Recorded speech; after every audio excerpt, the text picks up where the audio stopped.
আমাদের প্রিয় নেতা জনাব তারেক রহমান, দেশনেত্রী বেগম খালেদা জিয়া আমাকে আপনাদের মাঝে পাঠিয়েছেন, আপনাদের কাছে পাঠিয়েছিলেন। কোনো কিছুর বিনিময়ে সকাল থেকে আপনারা এখনো এত স্যাক্রিফাইস করে না খেয়ে কষ্ট করে বৃষ্টিতে ভিজতেছেন আপনারা।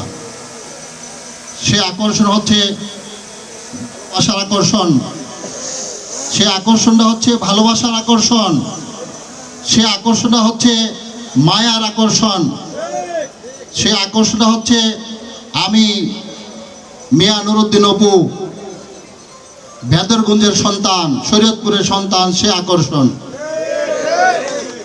ঠিক একই আকর্ষণে 2018 সালে আপনাদের কাছে আসছিলাম, সে একই আকর্ষণে 2018 সালে আমি আপনাদের কাছে আসছিলাম।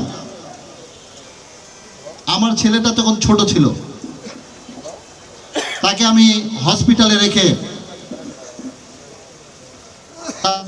বাদ দিয়ে তার ভালোবাসা ভুলে গিয়ে আমি আপনাদের প্রতি আপনাদের ভালোবাসায় আসক্ত হয়ে আমি সেদিন পাগল হয়ে শরীয়তপুর 3-এ ধানের শীষের ক্যান্ডিডেট হিসাবে আপনাদের কাছে আসছিলাম।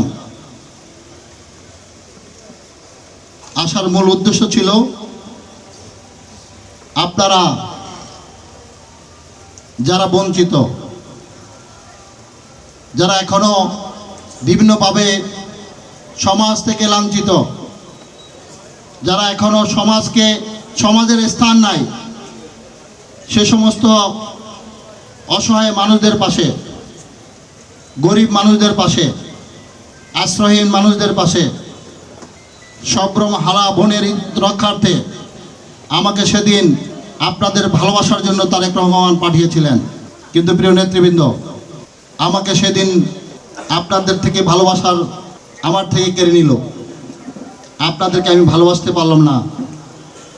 আমার উপরে নির্মমভাবে আমাকে হত্যা করার জন্য কি হয়েছিল, কিভাবে আক্রমণ করেছিল সেটা আপনারা জানেন। কিন্তু আপনাদের দোয়া, আল্লাহ রাব্বুল আলামিনের মেহেরবানি,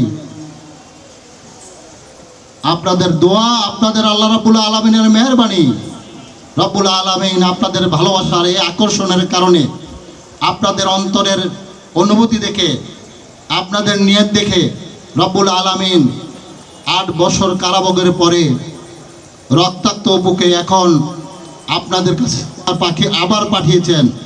আমরা সবাই এই জন্য আল্লাহর দরবারে শুকরিয়া প্রকাশ করি, বলি আলহামদুলিল্লাহ।